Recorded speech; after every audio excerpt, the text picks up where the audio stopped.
What is up, everyone? It's me again, Gamerlush, for another episode of the mini-series of my first 15 with the class.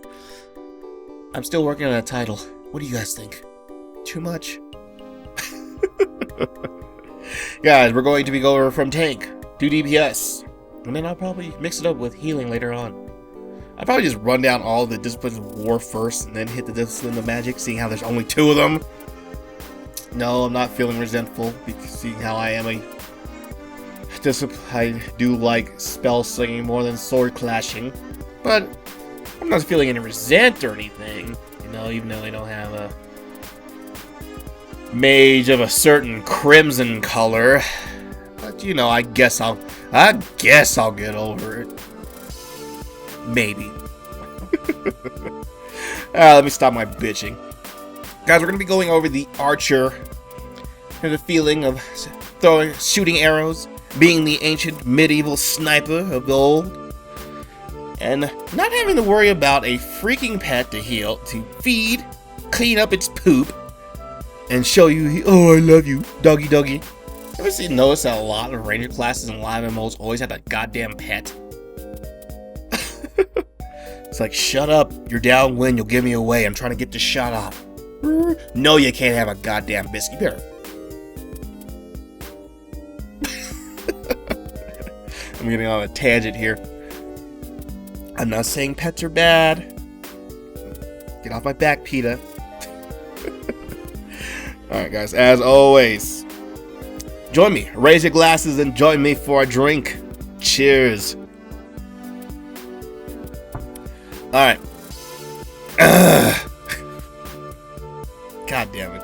Anyway, picking a ranger class, you're going to be thinking about going, okay, I want to be a range character, but not slinging spells. I want to sling flints of straight wood and snipe the shit out of it.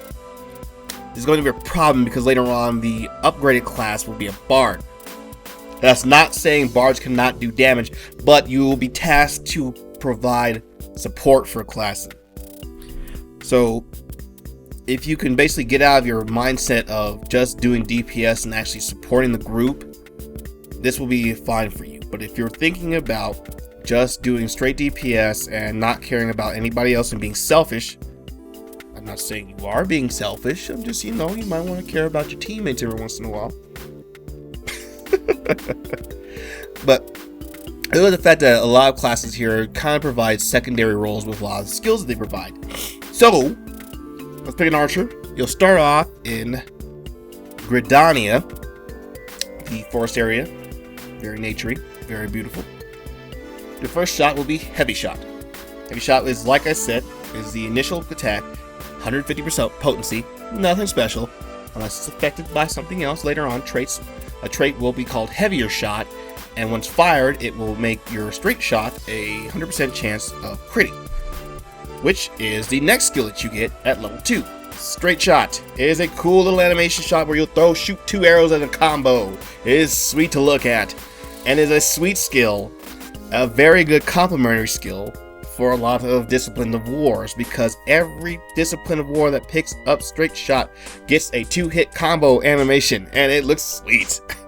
And it's kind of dumb not to pick up, because what straight shot does is has is 10% potency less than what a heavier shot is, 140, but increases your crit rate by 10%. Are you kidding me? If you are a discipline of war and you do not pick the straight shot, there's something wrong with you. Or you picked up something that you might think is a cool combo. Stop, Gamerlush. You gotta keep an open mind about this. You're being elitist now. Alright. But guys, take it into consideration, especially this early in the game. That early in the game, and you get a 10% buff at level 2? That's one hell of a fucking move. Like, alright, so of course, like, straight shot first, initialize it, plus letting all of your skills before that end auto attacks will have a 10% chance to increase on top of the stat that you have to critically hit. So heck, even gladiators can pick this up, you know. Chop, chop, block, block. Put a little bit more crit on that.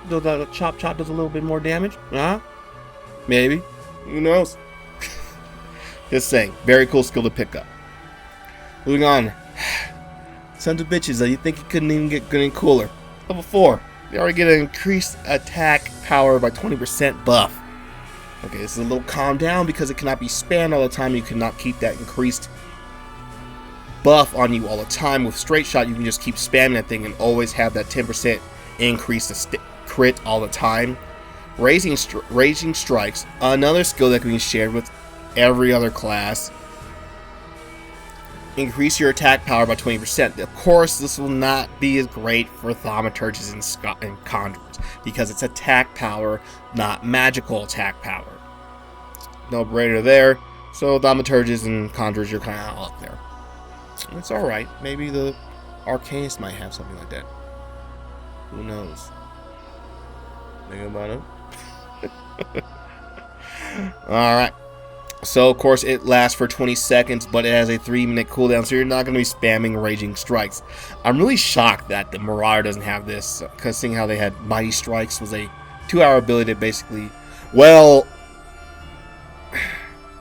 Mighty Strikes was basically a 30-second ability that basically made every hit that you did was a critical. Could you imagine? That skill was freaking awesome for a lot of warriors. But you could imagine that in this game, basically, for 20 or 30 seconds, all your hits critted. That'd be insane. Anyway, okay, moving on.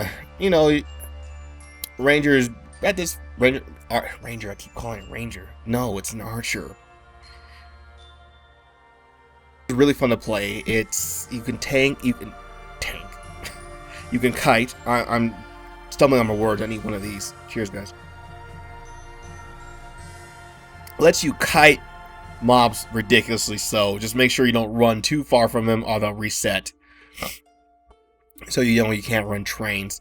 I was able to basically take mobs about 5 levels higher than what I was because of the kiting ability of these bastards. It's ridiculous. Alright, moving on. Now at level 6, you get a dot. Alright, the hit, its initial hit, plus it does a potency of 35 every second tick or so. So this thing will last for 9 seconds. So you get a tick of damage for every second for 9 seconds. Cool thing. So straight shot, boom. Venom bite, boom. Heavy shot. Just keep spamming heavy shot at that point until you need to refresh your venom shot around level 6 around this point until you hit level 8. And now you get an execute. And if you're people who are not familiar with the execute, is mostly familiar with warriors in World of Warcraft. When you hit, basically what this does is when the enemy gets around 20% of health, you can initialize Mercy's End, which is basically a move. It has 190 potency. So it's basically, this is a like Fast Blade or Savage Blade, but this is, you know, pretty much you have to just set up to where you don't have to set up a combo. You have to wait for them to hit 20% lesser health. So basically, this is the coup de grace. It's like, I'll get you. I'll get you. Nope.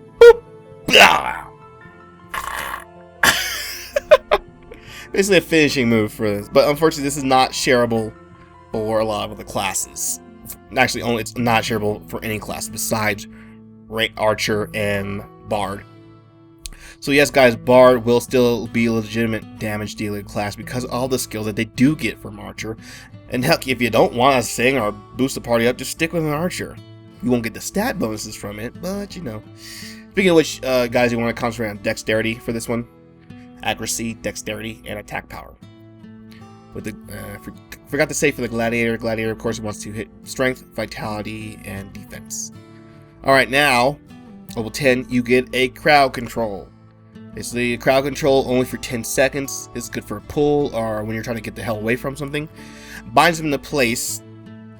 If you guys are, I know I keep going to the game that shall not be mentioned, World of Warcraft. It's like a mage's freeze ability. Basically, freezing them in place. They can still cast spells and what have you or range attacks, but they'll be locked in place for 10 seconds until you hit them.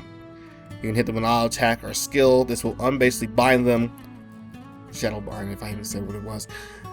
And it has a 12-second cooldown. I'm sorry, the Misery's End has a 12-second cooldown too, so you can't just spam the execute ability once it's like, oh shit, it didn't finish him off, I'll just hit it again. No, you can't. So you kind of just like calculate how much damage it will do, then fire it off for a good time. Alright, Bloodletter is another, basically a 150 potency. It's like, wait, what do you got heavy shot for? Bloodletter actually is, it will get a dot, it'll get a passive trait over time dot, basically a bleed effect for it. So it'll be the strength of heavy shot, but additionally it'll give a bleed effect over time once it's traded. And I believe this will be about 5 levels after you get the ability. So yeah, you just can't basically have another ability that you won't be using for a couple levels because you have heavy shot, and by the time you've got heavy shot at that level, heavy shot will get a passive ability, making your straight shot have a 100% chance to crit. So they should have rethought that. Guys, disclaimer, all these skills I'm talking to you about could have possibly changed a lot in Phase 4. So don't take my word for it until we actually hit Phase 4, but I'm just giving you my opinion about how these classes felt. And if they don't change it, these videos will still stay relevant. So, moving on. When you hit level 15 and get your job quest, you will get a I need to get the hell out of here move. It'll be called a repelling shot. Basically, instant cast spell, shooting you, hitting for a really little bit of damage. It's only 80 potency. But it will jump you back about 10 yards, or yarms. In this world, yarms will jump you back. So it's basically a jump shot back. So you jump back, hit it, and then they'll give you a couple seconds to hit shadow bind or what have you. It's an escaping ability. Excuse me, guys. Escaping ability. So this is cool for, of course, this is relevant. Of course, this is good for a ranged class because ranged classes can't be in the thick of things, or they'll be shredded like paper. And that said, this class, if you guys like rangers and oh man, I need a pet, it's like you're just making fun about ranger classes having a pet, but pets were great to have. They basically tanked it and you can just stay still. Yeah, you could, but or you could kite the monster and actually be aware of surroundings, kite him, run around, be more active instead of having that pet just like do the work for you and you just hit the I'll do this one. I'll do this one. Oh, okay. You doing okay, Fido? You doing alright? Don't worry, I'll give you a cookie after this. Pew, pew, pew. Yeah, it's nice and easy. Archer. Oh god, okay, keep striping. Okay, I'll get him behind this tree. Alright, there we go. Yeah, okay. Bloodletting. Alright, awesome. Okay, jump back. Okay, he's too close. Okay, propel shot, jump back, and shadow bind. Alright, cool. Alright, I have 10 seconds. Don't hit him. Let me position myself. Make sure all my buffs are up. Okay, bam, bam, bam. Hit the cycle. Makes it a little bit more exciting than just standing in one place and keeping you constantly moving.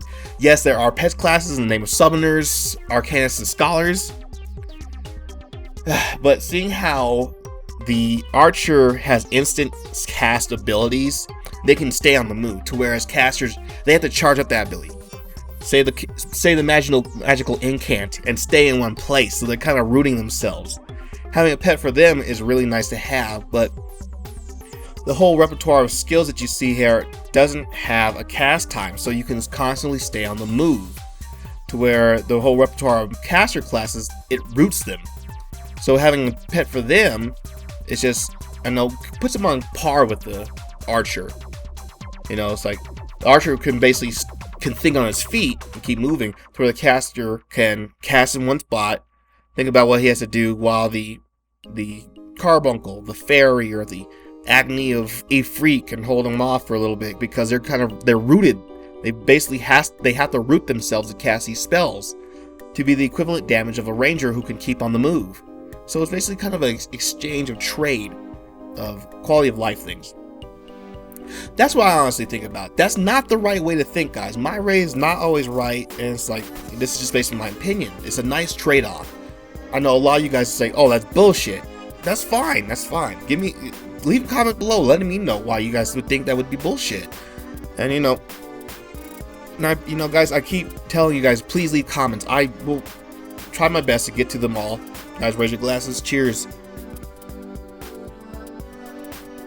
But good God, I had a lot of fun with the Archer class, besides the fact that I did have to constantly keep on the move, making sure all the dots for my Venom Bite was up, the straight shot was still up for my buff for the 10% damage, making sure to use heavy shot to get that chance to give my straight shot a critical hit, and then once they hit 20, hit that misery shot to finish them off and just give them that coup de grace. Because it was really cool to play those classes, and a lot. I could see how the Archer, the straight shot, the buff 6% buff to crit, the Raging Strikes, 20% damage to attack power, 3% to attack power, the Venom Bite. Yes, that Venom Bite is shared for a lot of people, so you can basically give a dot to Gladiator, Marauder, Lancer, Pugilist. Did I forget any of you guys? I don't want to forget you guys. I know you guys get pissed. But basically giving everyone a dot is a very complimentary class. And like I said, it's like DPS is a fun DPS class.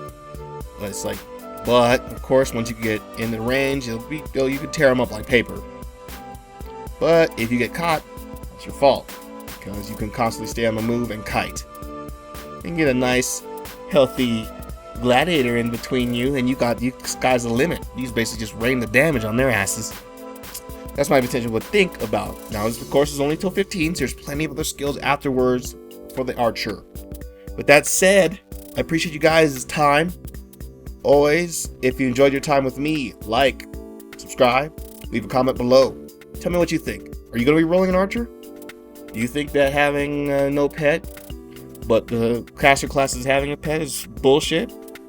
Give me a good reason why. Don't just say, no, that's dumb bullshit.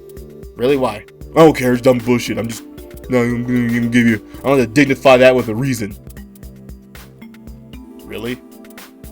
Okie dokie. Hey guys, I appreciate all of you guys. And as always, cheers and game on. And I'm going to be saying this probably for this one, for Gladiator, just to give you an intro about how the classes might feel later on. You'll probably hit the second one, which is Rampart, which is not, you automatically get a buff at the level 2, which will basically reduce damage by 10%. This can be increased, I believe, through traits, not really traits. These are basically passive buffs and what have you. I probably looking at that later. Your active abilities will be affected by passive traits, and they will do like add 10%, reduce the cooldown, increase the damage of a certain skill. If you do this skill, it'll automatically refresh the cooldown of this skill, or